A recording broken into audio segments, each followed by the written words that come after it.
ეს ვიდეო გაკვეთილი ისევე როგორც წინა განკუთვნილია მათთვის, ვისაც უნდა აკადემიური ხატვის სწავლა. დღევანდელ ვიდეო გაკვეთილში დავხატავთ კონუსს. ამ ვიდეო გაკვეთილში დაგჭირდება ესეთი ქსეროქსის ფურცლები, რომელიც იყიდება ნებისმიერ საკანცელარიო მაღაზიაში და არ დაგავიწყდეთ, რომ დაფაზე ან წიგზე რაზეც გედებათ მყარზე ეს ფურცლები ცოტა წამოყუდებული გქონდეთ და ესე არიდოს ჰორიზონტალურად. ასევე დაგჭირდება ფანქრები, მე დღეს გამოვიყენებ 3B და 2B ფანქარს. სასურველია თქვენ თავიდან დაიწყოთ HB და 2D ფანქრით, 2B ფანქრით. ასევე გამოვიყენებ ესეთ საშლელს და გამოვიყენებ ასევე ესეთ სარტყელს, ქაღალდს ჩამოვაჭერი, რომელიც დაგვეხმარება გაზომვაში. დავიწყოთ ახლა ჩვენი კონუსის დახატვა. იქიდან გამომდინარე, რომ კონუსი არის ვერტიკალური ფორმის, ჩვენს ფურცელი უნდა დავდოთ აუცილებლად ვერტიკალურად. ჯერ დაახლოებით შემოვხაზავთ, სად გვინდა და როგორ გვინდა, რომ გქონდეს ფურცელზე განაწილებული ეს კონუსი. ზემოთ ზოგადად უფრო დიდი ადგილი უნდა დავტოვოთ, ვიდრე ქვემოთ, აი დაახლოებით ესე გავანაწილოთ. ეხლა გვჭირდება შუა ხაზი. რო არ წაგვექცეს შემდეგ ეს კონუსი. მე დაახლოებით ჩამოусმევ ახლა შუა ხაზს. თქვენ შეიძლება თავიდანვე ესეთი სწორი ხაზის ჩამოსმა გაგიჭირდეთ, ამიტომ გასწავლით როგორ ჩამოусვათ მარტივად სწორი ხაზი. რო ზუსტად ცენტრში იყოს. ავიღოთ ეს ჩვენი სარტყელი, გადავზომოთ ზუსტად ფურცლის ზომა. შემდეგ ამ სარტყელს გადავკეცავ ზუსტად შუაზე. და ეს არის ჩვენი ფურცლის ცენტრის ზომა. რამოდენიმე წერტილში მოვხაზოთ ახლა ეს ცენტრი და უკვე გაგიადვილდებათ უფრო სწორი ხაზის ჩამოსმა. ცენტრის ხაზი უკვე გვაქვს, ეხლა უნდა გავიგოთ კონუსის პროპორციები. ამისათვის უნდა გავზომოთ, ანუ სიგანე, ყველაზე განიერი ადგილი უნდა ჩავსვათ სიმაღლეში. დღევანდელ ვიდეო გაკვეთილში შევეცდები მარტივად გასწავლოთ გაზომვა ნებისმიერი ობიექტის. ჩამოშორდეთ ობიექტს დაახლოებით 2 მეტრით, ხელში მიჭირავს ფანქარი და მკლავი მაქვს გამართული, ძალიან სწორად გაჭიმული. და ნახეთ როგორ რაღაცას ვაკეთებ. ფანქრის წვერს ვაფიქსირებ მარცხენა კუთხესთან, თითით ვაფიქსირებ მარჯვენა კუთხეს. ეს არის ჩვენი კონუსის სიგანე. ეხლა სიმაღლეში უნდა ჩავსვათ, რამდენჯერ ეტევა. ერთხელ და ორზე ცოტა ნაკლებჯერ. მოდი კიდე ერთხელ გავიმეორებ, რომ კარგად დააგვირდეთ. მარცხენა წვერი დავაფიქსირე კუთხესთან, ფრჩხილი მარჯვენა კუთხესთან. და ჩავსვით. ეხლა ეს იგივე პროპორცია უკვე უნდა გადმოვიტანოთ ჩვენს ნახატზე. მე ახლა დაახლოებით მაქვს მოხაზული ეს ზომები და გადავამოწმებ. ანუ უნდა ჩავსვათ 1.5-ჯერ. ჩავსვით ერთხელ და ნახევარზე ოდნავ მეჯერ. ეს არის პროპორციები სამკუთხედის. ეხლა უკვე შეგვიძლია დავიწყოთ მოხაზვა. თავიდან ეს გაზომები შეიძლება ცოტა რთულად მოგეჩვენოთ, მაგრამ ნელ-ნელა შეეჩვევით. ეხლა ავიღებ უკვე ძირს სამკუთხედის, ესე შემოვხაზავ ოვალს და ძირიც რომ სწორად ვქონდეს, მარჯვენა და მარცხენა კუთხეს ერთმანეთს შევადარებ, რომ ზუსტად ცენტრში ჩავსვათ ეს სამკუთხედი. პერსპექტივის კანონის მიხედვით, ეს უკანა ოვალი უფრო მოკლე უნდა იყოს, ვიდრე წინა. ეს ადგილი უფრო მოკლე იქნება, წინა უფრო განიერი. ეხლა უკვე სამივე კუთხეს შევაერთებ ერთმანეთთან.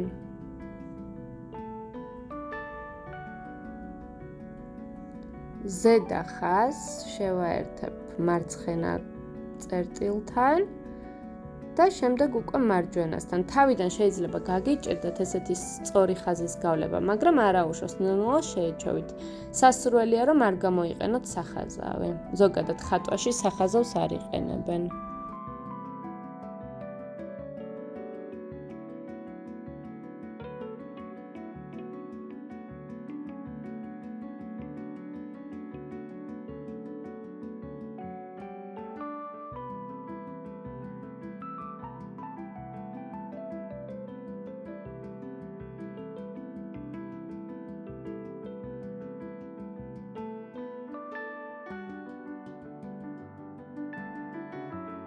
როგორც ხედავთ, არც ისეთი რთული არ არის სამკუთხედის დახატვა. ეხლა ნელ-ნელა დავიწყოთ დაჩრდილვა.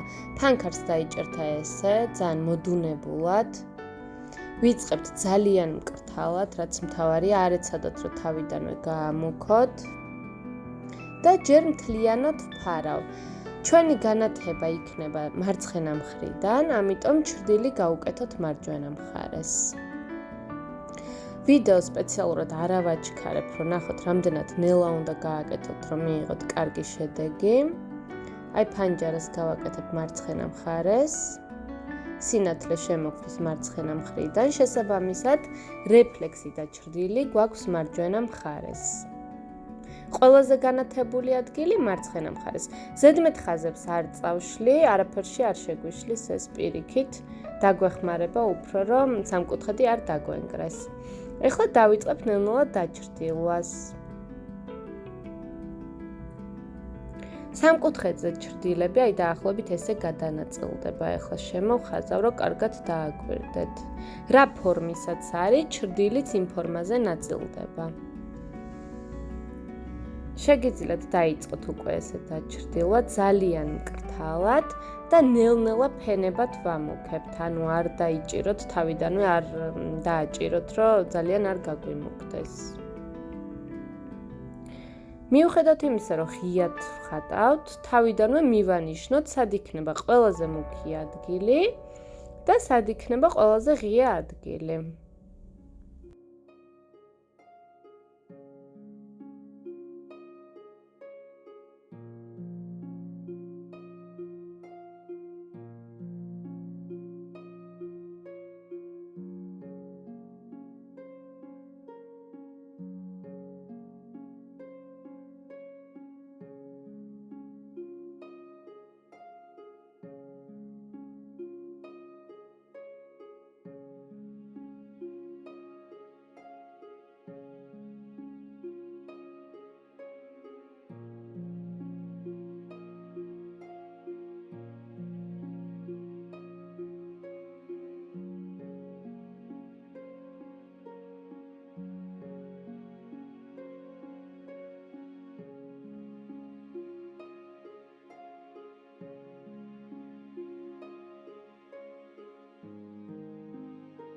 ფანქარი გამოიყენეთ აი ესე დაწვენილად და ესეთი მკრთალი შტრიხი გააკეთეთ. აი ესე არ დაიჭიროთ და არ ეცადოთ, რომ ესეთი უხეში ხაზები გამოგივიდეთ. თორე შემდეგ სულ აქებად დაემჩნევა და გაგიჭირდებათ ამის გაქრობა.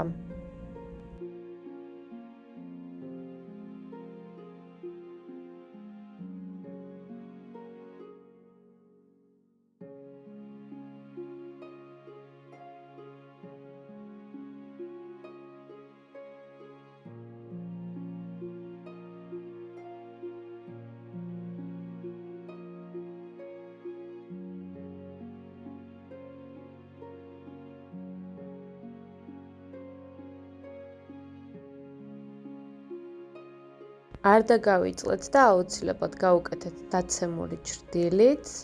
დაცემული ჩრდილი ახლა გვექნება მარჯვნიდან და როგორც წინა გაკვეთილებში გითხარით, დაცემული ჩრდილი გვეხმარება, რომ ჩვენი ობიექტი მყარად იდოს მაგიდაზე და არ გქონდეს ისეთი შეგრძნება, რომ ჰაერში დაფრინავს.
როგორც ხედავთ, ეხა ახალს არაფერს არ ვაკეთებ, ანუ მთელი პროცესი არის ეს ნელ-ნელა სიმუქიდან წამოყვანა და ღიისკენ წაყვანა. უბრალოდ ეს კეთდება ძალიან ნელა.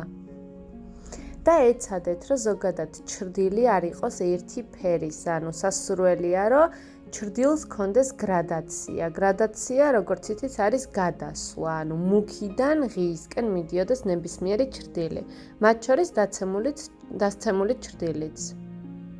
აი როგორც ხედავთ, არის მუქი და მერე უკვე ღიავდება.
ეხლა ავიღებ ამ საშლს, გავუკეთებ წვეთს, რომ ამ სამკუთხედის წვეთის ადგილას ბლიკი კარგად ამოვათეთროთ.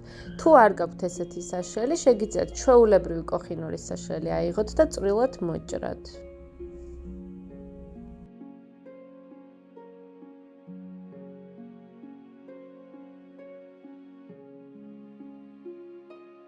როგორც წინა გაკვეთილებში გითხარით, არ ეცადოთ, რომ ბლიკი თავიდანვე თეთრად დატოვოთ. ანუ მთლიანად მაქვს დაფარული ახლა სამკუთხედი და ბლიკის ადგილს, ანუ ყველაზე ნათელ ადგილს ამოვიღებ საშლელით.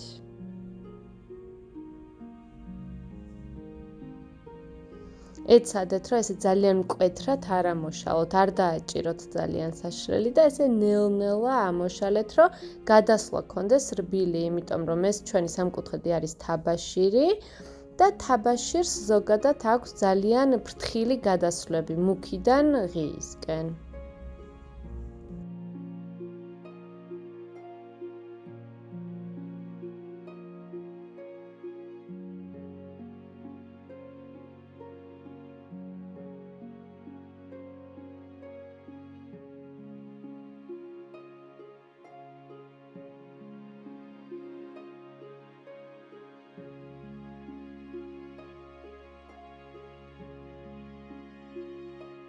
ამ პრინციპით იხატება თაბაშირის სამკუთხედი.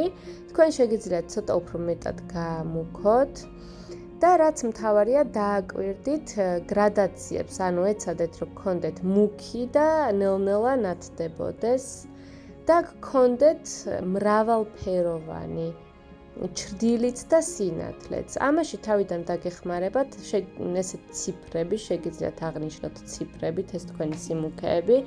მაგალითად 6 იყოს ყველაზე მუქი და 1 იყოს ყველაზე ნათელი. და ეცადეთ რომ შუალედებიც გქონდეთ 3-იც, 4-იც, 2-იც და ასე შემდეგ. შემდეგში უკვე აღარ დაგჭირდებათ ეს სავარჯიშო, მაგრამ თავიდან სანამ შეეჩვევით, კარგად რომ გაგიჯდეთ, შეგიძლიათ ეს ხერხი გამოიყენოთ. მაგალითად, ეხლა მე ავღნიშნავ ჩემს სიმუქეს 6-ით, მარჯვენა მხარეს.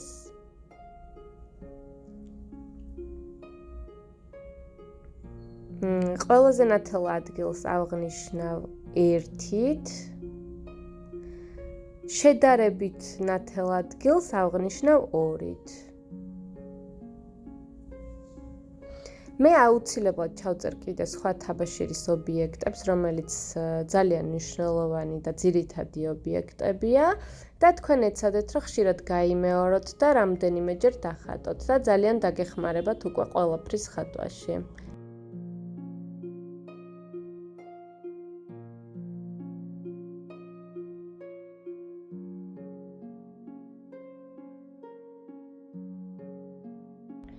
დააჭირეთ subscribe ღილაკს, რომ არ გამოტოვოთ მომდევნო საინტერესო ვიდეოები, ასევე თქვენი ნამუშევრები გამომიგზავნეთ ჩემ Instagram-ის და Facebook-ის გვერდზე, კომენტარებში კი მომწერეთ თქვენთვის სასურველი თემები და აუცილებლად გავითვალისწინებ. მომავალ შეხვედრამდე.